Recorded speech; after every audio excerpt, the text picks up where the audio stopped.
Muy bien, estimados colegas y amigos, estamos de regreso. Estábamos analizando en el bloque anterior precisamente lo que era el delito para efectos fiscales. Entonces ahí ya nos quedó claro en el último comentario que estábamos haciendo, y que creo que es importante que lo repitamos para que nos quede bien claro que un delito es aquella conducta descrita en la ley fiscal a la cual se le atribuye pena de prisión por violentar las normas más elementales del sistema tributario. El más frecuente de este delito es el de defraudación fiscal, el cual consiste en engañar a la Secretaría de Hacienda a través de la evasión del pago de cualquier contribución. Defraudación, el que omite ingresos tributarios y deja de cubrir la cuota que le corresponde aportar a la Federación en los términos de las disposiciones correspondientes.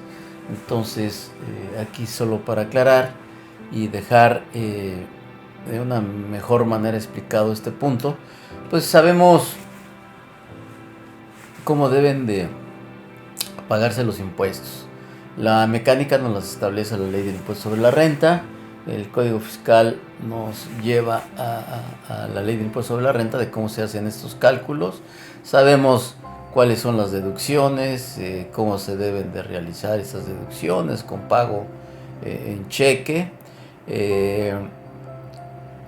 cuáles son los límites de ciertas deducciones, qué sí se puede deducir, qué no se puede deducir. Creo que toda la mecánica y toda la forma de hacer estas o de determinar estos pagos a la Secretaría de Hacienda pues están perfectamente claros dentro de lo que es la ley.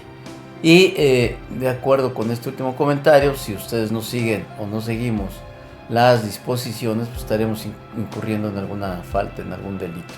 Por lo tanto, pues será punible, se podrán aplicar ciertas penalizaciones, la Secretaría de Hacienda o el SAT podrá establecer, hacer el cálculo de lo que se debería de haber pagado, determinar diferencias y cobrarlas con su respectiva actualización, recargos, multas, y en caso de cierta gravedad, pues recuerden, está la imposición de las penalizaciones de acuerdo con Código Penal. Entonces, pues ahí está en resumen cómo está la situación. En cuanto a la responsabilidad, surge cuando hay una violación de la norma. Explicado de otra manera, surge cuando una conducta es contraria a derecho, cuando esto se infringe o transgrede alguna norma. Creo que queda muy claro, no hay ninguna duda, espero que no tengan ninguna duda al respecto. Lo que comentamos hace un momento, la ley del impuesto sobre la renta nos establece la forma en que se hace el cálculo de los impuestos, la ley y cuáles son los diferentes regímenes que existen, las obligaciones y los requisitos de deducciones, la acumulación de ingresos, etcétera, etcétera. Nos queda muy claro. Entonces, en cuanto tú no hagas los cálculos de acuerdo con esta normatividad establecida en la ley del impuesto sobre la renta, pues el Código Fiscal te va a establecer las penalizaciones, las infracciones y lo que procede en cuanto a las multas, revisiones y determinación por parte de las autoridades, ¿ok? El artículo 5 del Código Fiscal de la Federación señala expresamente que las normas que establezcan cargas y delitos serán de interpretación estricta. O sea, lo que nos ha llegado a suceder también en la práctica es de que algún personal por parte del SAT establece o llega y hace sus interpretaciones de acuerdo con su criterio propio y dice, bueno, pues esto sí se encuentra dentro de este artículo y no está muy claro que esté dentro del artículo. Entonces, esto es importante que lo conozcan, esta disposición del artículo 5 del Código Fiscal de la Federación, a efectos de que les sirva también de defensa. Esto entonces es lo que significa que no se permitirá la interpretación análoga de estas normas con el ánimo de poder asimilar ciertos recursos o conductas para que el juzgador indique que se trate de un fraude a la ley tributaria. Entonces ellos no pueden tener el ánimo de asimilar ciertas actuaciones por parte del contribuyente de que pues tú casi hiciste esto o se parece mucho este delito a lo que establece el Código Fiscal. Pues no tiene que parecerse, debe de estar perfectamente determinado la tipicidad dentro de la norma, ¿ok? Y de la actuación por parte del contribuyente. Entonces, aquí elementos para defensa también, colegas. En el derecho penal fiscal, más que la rehabilitación del delincuente, interesa punir aflictiva o represivamente, intimidar a los posibles futuros infractores y producir escarmiento. Este texto pues viene también en este cuaderno que les estoy comentando del INACIPE. Entonces pues para que vean ustedes cuál es la visualización por parte de las autoridades de que estos delitos pues, se deben de pagar. Y bueno, pues está un poquito extremo esto, pero pues dice, no nos interesa rehabilitar al delincuente, lo que nos interesa es castigarlo aflictivamente o represivamente. Tienes cárcel o pagas multas y devuelves lo que defraudaste, pagas toda la cantidad con actualización, recargos, multas y adicionalmente pudiera ser alguna aplicación penal. Y de la misma manera, pues sí, con eso claro que sí se va a intimidar a los posibles futuros infractores y van a producir un escarmiento. Que bueno, hay algunos que sienten que como nunca los han descubierto, pues nunca los van a descubrir, porque son muy buenos y se llevan la sorpresa cuando los llegan a visitar y les dicen, oye, tú estás haciendo esta actividad, estás haciendo esta manera o esta mala práctica de dejar de pagar impuestos, a ver, vamos a revisarte. Y entonces ahí empiezan los problemas. En cuanto al derecho penal fiscal, se encuentra contenido en diversas leyes, si bien el Código Fiscal de la Federación es la más importante de todas ellas. La infracción es el género de lo ilícito. El delito es una especie de este género. La infracción fiscal, según el artículo 70 del Código Fiscal de la Federación, amerita una pena económica en forma de multa. El delito amerita pena corporal. La multa la aplica la autoridad fiscal y la pena corporal la autoridad judicial. Y el artículo 70 del Código Fiscal nos señala que la aplicación de las multas por infracciones a las disposiciones fiscales se hará independientemente de que se exija el pago de las contribuciones respectivas y sus demás accesorios, así como las penas que impongan las autoridades judiciales cuando se incurra en responsabilidad fiscal. Entonces, pues ahí de nueva cuenta se hace mención a que intervendrán las autoridades judiciales en el caso de que proceda. Entonces, mucho cuidado con este tipo de situaciones. Y el artículo 92 del Código Fiscal de la Federación nos indica que para proceder penalmente por los delitos fiscales previstos en este capítulo, será necesario que previamente la Secretaría de Hacienda y Crédito efectúe las siguientes acciones. En la fracción primera de este artículo 92 nos indica formular querella tratándose de los previstos en los artículos 105, actos similares al contrabando. ¿Ok? Entonces ya tenemos ahí el artículo 105. En el 108, la defraudación fiscal. En el 109, actos similares a la defraudación fiscal. En el artículo 110, relacionados con el Registro Federal de Contribuyentes. En el 111, relativos a declaraciones, contabilidad y documentación. El artículo 112 del Código de Depositarios e Interventores Fiscales. Ahorita más adelante vamos a analizar de una manera superficial, porque pues no acabaríamos en este programa de estar revisando todos estos delitos. En el 114, relativos a visitas domiciliarias o embargos sin mandamiento escrito y revisión de mercancías fuera de los recintos fiscales cometidos por servidores públicos. Entonces, dentro de lo que tiene que hacer la Secretaría de Hacienda, en el artículo 92 que estamos revisando en este momento, la fracción 2 declare que el fisco federal ha sufrido o pudo sufrir perjuicio en los establecidos en los artículos 102, que es el contrabando, 103, que abunda un tanto más en cuanto al contrabando, y 115, robo de mercancías de recintos fiscalizados. En la fracción 3, también lo que debe de realizar la Secretaría de Hacienda es formular una declaratoria correspondiente en los casos de contrabando de mercancías por las que no deban pagarse impuestos y requieran permiso de autoridad competente, o de mercancías de tráfico prohibido. Así las cosas, para estar claros en las responsabilidades en que incurran aquellos que cometan la conducta antijurídica contenido en la forma sustantiva del Código Fiscal de la Federación, deberán tener presente la aplicación de la pena corporal independientemente de la administrativa que establece esta misma normatividad. Si ustedes se fijan ya en todos los artículos que se hace mención en cuanto a estas penas, pues ya no dejan de observar que deberán tener presente la aplicación de la pena corporal independientemente de la administrativa. Entonces, pues creo que ya poca gente se va a poder salvar de lo que es la pena corporal.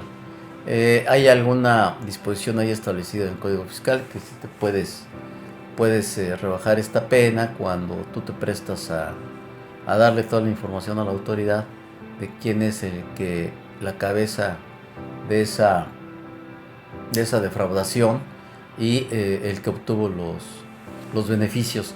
Entonces, pues también es una situación ahí media penosa, pero bueno, ahí se pueden salvar, siempre y cuando también se resarza a la autoridad fiscal de todos los impuestos que se dejaron de pagar. Entonces, continuando aquí con el aspecto del derecho penal fiscal, tenemos en el artículo 105 actos similares al contrabando. Y nos establece este mismo artículo que será sancionado con las mismas penas del contrabando quien enajene, comercie, adquiera o tenga en su poder por cualquier título mercancía extranjera que no sea para su uso personal, sin la documentación que compruebe su legal estancia en el país o sin el permiso previo de la autoridad federal competente, o sin marbetes o precintos tratándose de envases o recipientes, según corresponda, que contengan bebidas alcohólicas o su importación esté prohibido.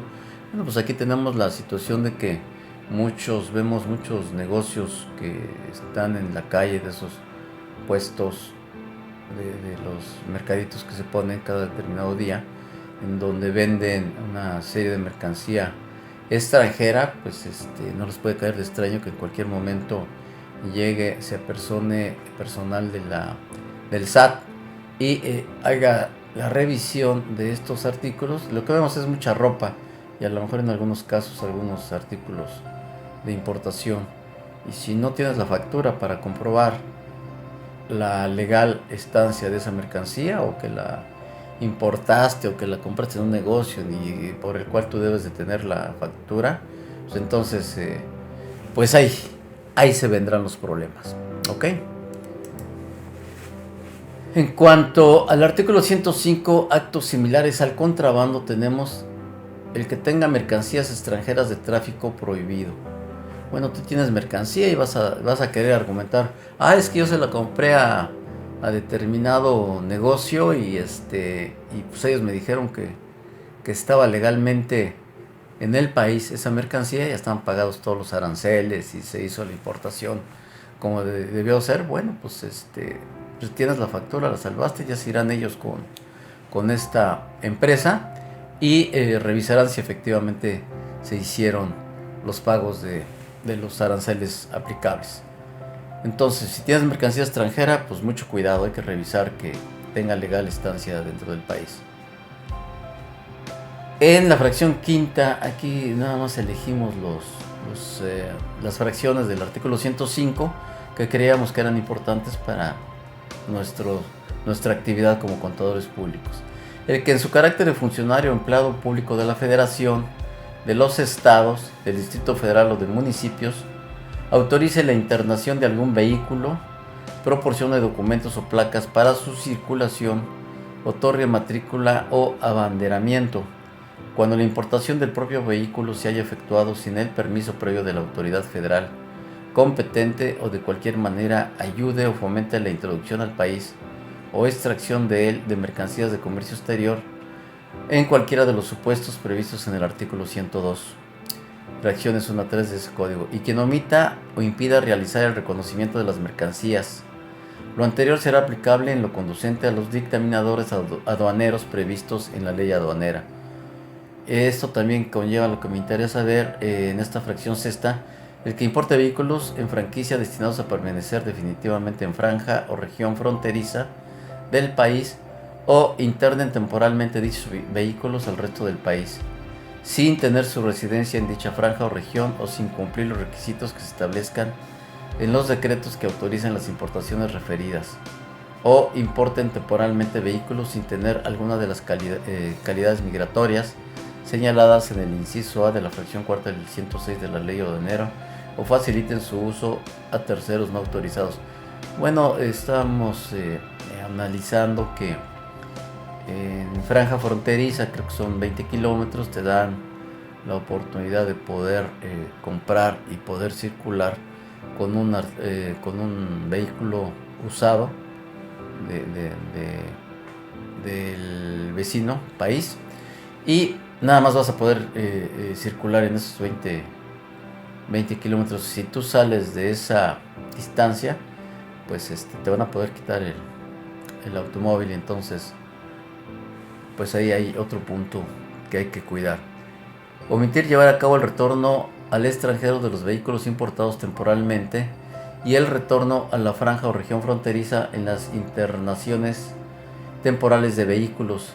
Transforme las mercancías que debieron conservar en el mismo para fines distintos a los autorizados en los programas de maquila o exportación que se hubiera otorgado, o destina las mercancías objeto de los programas de maquila o exportación a un fin distinto al régimen bajo el cual se llevó a cabo su importación. Bueno, sabemos y hemos visto algunos casos en los cuales puedes importar mercancía de manera temporal a las plantas donde exista maquila, porque esta mercancía forma parte de un artículo, de un todo, de un artículo que estás manufacturando en esa maquiladora, y pues debes de comprobar en determinado momento que se implementaron estos artículos, estas importaciones a lo que tú fabricas, a tu manufactura, y que ya salió del país. En caso de que no lo compruebes, pues también aquí va a haber problemas. Retire de la aduana, almacén general de depósito, recinto fiscal o fiscalizado, envases o recipientes que contengan bebidas alcohólicas que no tengan adheridos los marbetes, o en su caso los precintos a que obligan las disposiciones legales. Esta también es una revisión muy constante que se hace en algunos negocios, también en algunos bares, en algunos restaurantes, en donde se verifica que efectivamente las bebidas alcohólicas tengan los marbetes. Los marbetes, pues es la prueba de que ya estás pagando los impuestos por esas bebidas. Siendo el exportador o productor de mercancías, certifique falsamente su origen, con el objeto de que se importen bajo trato arancelario preferencial al territorio de un país con el que México tenga suscrito un tratado o acuerdo internacional, siempre que el tratado o acuerdo respectivo prevea la aplicación de sanciones si exista reciprocidad. No se considera que se comete el delito establecido por esta fracción cuando el exportador o productor notifique por escrito a la autoridad aduanera y a las personas a las que les hubiera entregado la certificación de que se presentó un certificado de origen falso de conformidad con lo dispuesto en los tratados y acuerdos de los que México sea parte. Bueno, para que se percaten también de que la autoridad conoce perfectamente bien estas prácticas y que pues ya la está considerando dentro del Código Fiscal como delitos, ¿verdad? La Secretaría de Hacienda y Crédito Público formulará la querella correspondiente siempre que la autoridad competente del país al que hayan importado las mercancías proporcione los elementos necesarios para demostrar que se ha cometido el delito previsto en esta fracción.